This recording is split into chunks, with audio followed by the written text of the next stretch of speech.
আসসালামু আলাইকুম। নিউ একটি ব্লগ নিয়ে আপনাদের মাঝে হাজির হলাম। আশা করি আজকের ব্লগটি অনেক অনেক ভালো লাগবে, কারণ আজকে আমি কলকাতাতে। আর কলকাতার মার্কেটটা আপনাদের সাথে শেয়ার করতে পারতেছি, এটাই আসলে খুব ভালো লাগতেছে।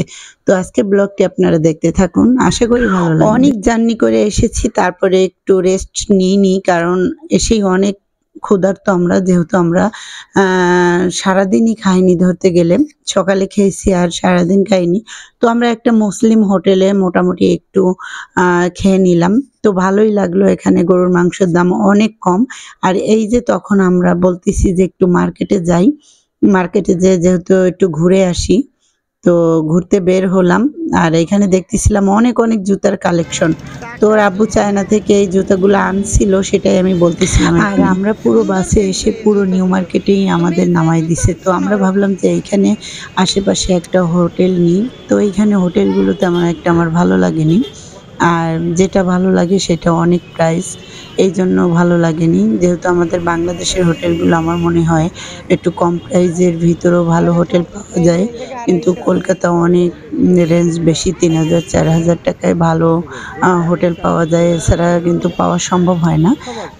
যাই হোক, একটা মোটামুটি একটা নিলাম রুম, যেহেতু আমাদের থাকতে হবে। আর যারা কলকাতা আসতে চান তারা এখানে মানে একেবারে নিউ মার্কেট নেমে এখানে অনেকগুলো হোটেল আছে, নিতে পারেন। আর আমরা ছিলাম পুরো ফায়ার সার্ভিসের পাশেই একটা হোটেল নিয়েছি, আর এখানে কিন্তু হোটেল মারিয়া আছে, তো আপনাদের সাথে সেটাও শেয়ার করব।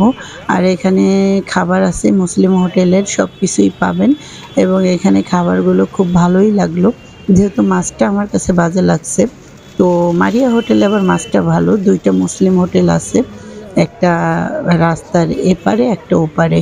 তো আমরা দুইটাই টেস্ট করছি, একটা একটু দাম বেশি আর একটা একটু কম। যেহেতু আপনি ৭০-৮০ টাকায় গরুর মাংস মানে পাচ্ছেন, এটাই আসলে অনেক বেশি আমাদের বাংলাদেশের জন্য। কারণ এখানে যদি ৭০ টাকা হয়, তো ওইখানে ১০০ টাকা। সানবি পুতুল দেখে খুব, ওই দেখো একটা বেবি। কি এটা? থাক থাক, কোলে নেয় না, কোলে নেয় না, কোলে নেয়, ধরে না, টাস করে পড়ে যাবে।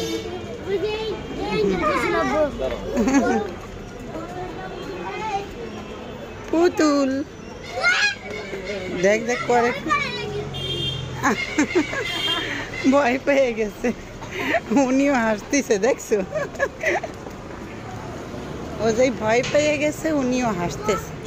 আসলে সানবিকে আমরা তেমন একটা মার্কেটে নিই না, আর এইখানে কার কাছে রাখবো। সিজন যেহেতু বাসায় মানে রুমে ছিল, বের হবে না, ওর ভালো লাগতেছিল না।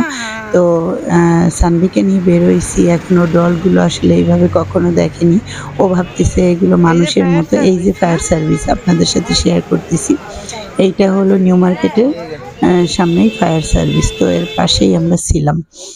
আর ও দেখে আসলে সবকিছু খুব এনজয় করতেছিল, কারণ এইভাবে আসলে মার্কেটে ওকে নিয়ে কখনোই ঘোরা হয়নি।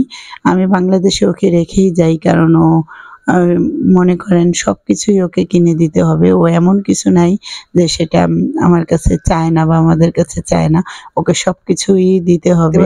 যে ওর বাবা ওকে নিয়ে এক প্রকার দৌড় মারতেছে, যে যেটা দেখে সেটাই। যেহেতু আমি ফার্স্ট, তো আমি দেখতে দেখতে যাচ্ছিলাম, এবং এইটুকু জায়গা আসলে হেঁটেই যাচ্ছিলাম, কারণ সবকিছু দেখতে দেখতে যাচ্ছিলাম। আর খুবই ভালো লাগতেছিল, কারণ আসলে অন্য দেশের মানে ঢুকতেই ভালো লাগে কেমন যেন। এই যে কিন্তু নিউ মার্কেট, এইটা মানে যে কলকাতা যে নিউ মার্কেট বলে সবাই, এইটাই কিন্তু সেই নিউ মার্কেট। আর এখানে আসলে দোকানের শেষ নাই, তো আমরা কিন্তু অনেক ক্লান্ত, তারপরে ভাবলাম যে এখানে একটু ঢুকি, কি কি দোকান আছে। কিন্তু সমস্যা একটাই হয়েছে, যে এইখানে নিজের মতো নিজে ঢুকবেন, যে দেখবেন, আসলে এই শান্তিটা এখানে পাওয়া যায় না, কারণ এখানে অনেক দালাল। আর এই দালালের জন্য আমরা সেইভাবে ছুটতেছি, কারণ আমরা দাঁড়াচ্ছিলাম না। ওর আব্বু রেগে যাচ্ছিল বারবার, যে আমাদের ইচ্ছা আমরা একটু ঘুরবো, আর আমরা কি সবই কিনবো? আর এরা এমনভাবে ডাকে যে এরা ছাড়ে না। বাংলাদেশে কিন্তু এরকম হয় না, এই জিনিসটাই খুব খারাপ লাগে। আর এইখানে যে ফুটপাতের জিনিসগুলো, এখানে আমাদের দোকানে যে জিনিসগুলো পাওয়া যায়, এখানে কিন্তু ফুটপাতে সেই জিনিসগুলো পাওয়া যায়। মানে এত এত সুন্দর জিনিস, শুধু কিনতেই মনে চায়। লেহেঙ্গাগুলো দেখে তো আমি অবাক হয়ে গেছি, যে এখানে 6-7 হাজার টাকা দিয়েও এই লেহেঙ্গাগুলো বিক্রি করে, যেগুলো এখানে ফুটপাতে থাকে। তো এখানে অর্নামেন্টসও আছে, অনেক সুন্দর সুন্দর। বাংলাদেশে আসলে অনেক দাম। তো আসলে এখানে টাকা নিয়ে যেতে হয়। তারপরে একটা বর্ডারের একটা ব্যাপার আছে, কারণ আপনি কিছু আনতে গেলেও ওখানে সমস্যা ধরে। তো লিমিটেড বজায় রেখে আনতে হয়। তো এখানে আসলে থ্রি পিস আছে, ওয়ান পিস আছে, অনেক কম দামে। তো আমরা আসলে আজকে ঘুরতে বের হইছিলাম যে আজকে তেমন একটা কিছু কিনবো না, এই জন্য আমরা দেখতেছিলাম। আর দোকানগুলো, তো রাস্তার দুপাশে শুধু দোকান আর এত দোকান যে আমরা মানে ঘুরতে পারলাম না ওই টাইমের ভিতর। তো এত ব্যাগ কালেকশন, জুতা ছিল সুন্দর সুন্দর। তবে এখানে ১০০ টাকা, আমাদের এখানে ১৩০ টাকা। যেহেতু আমরা ঢুকছি তখন আমরা ১০০ টাকায় ৭০ টাকা পাইছি।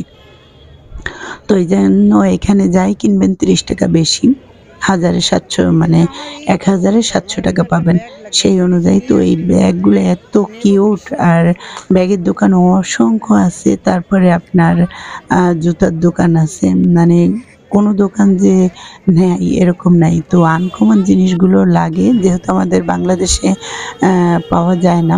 অনেক কিছু পাওয়া যায় কিন্তু সব কিছু তো আসলে সবাই নেয় না। তো এই যে জুতার দোকানে আসলাম, তো জুতাগুলো দেখতেছিলাম। আর আমি প্রথম যেদিন গেছিলাম সেদিন আসলে অনেক ক্লান্ত ছিলাম, হাত পা ব্যথা, যেহেতু মনে করেন ১২ ঘন্টা জার্নি করে আসার পরে তারপরে ঘোরা খুব কষ্টের ব্যাপার। আর এখানে চিনি না, ওর আব্বু অবশ্য সব জায়গাটাই চেনে, সেই নিয়ে যাচ্ছিল। আর এখানে ঘড়িগুলো এত সুন্দর, এত কম দামে। সানগ্লাসগুলো আপনারা পাবেন না এখানে, যেটা ৪০০-৫০০ টাকা দিয়ে সানগ্লাস পাবেন, ওখানে কিন্তু ওরকমই দাম চায়, কিন্তু আপনি কিনতে পারবেন দামাদামি করে। তো ১০০-১৫০ টাকায় যে সানগ্লাসগুলো পাওয়া যায়, এখানে ৪০০-৫০০ টাকা দিয়ে ওই সানগ্লাসগুলো পাওয়া যায়। এটাই মানে আমার কাছে অবাক লাগলো যে এত ডিফারেন্ট। তো এত দোকান, আর ঘুরতে ১০টা বেজে গেছিল। এজন্য অনেক দোকানগুলো বন্ধ করে দিচ্ছিল। আর আজকে আমরা শুধু ঘুরছি আর দেখছি, কারণ আজকে তেমন একটা কিছু কিনিনি। এই যে এখন আবার আমরা রুমে এসে চলে আসলাম হোটেলে। এই যে কালাভুনা আর এখানে গোশভুনা আমরা এগুলো নিয়েছি। তো এগুলো খেলাম। আসলে খুব মজাদার রান্না ছিল। মাছটা আমার কাছে এই দোকানটায় ভালো লাগে নাই। এই ব্রিজে দেখতে পাচ্ছেন এগুলো কিন্তু ৭০ টাকা। তো ৭০ টাকায় কিন্তু যে পরিমাণ গোশ দেয়, তো বাংলাদেশে ১ পিস গোশের দাম কিন্তু ১৫০ টাকা। আর এখানে ৫-৬ পিস গোশ মিলায় ৭০ টাকা। তো আসলে প্রতিদিনই খেয়ে যাব, কারণ বাংলাদেশে যেহেতু এরকম পাবো না। আর বাংলাদেশে অনেক দাম, তাই না? তো এখানে আমরা প্রতিদিনই গোশ খাবো সেই সিদ্ধান্ত নিয়েই ফেলেছি। তো আজকে ব্লগটি আপনাদের কেমন লাগলো? সামনে আরো ব্লগ আছে। তো সবাই ভালো থাকবেন। আল্লাহ হাফেজ। আসসালামু আলাইকুম।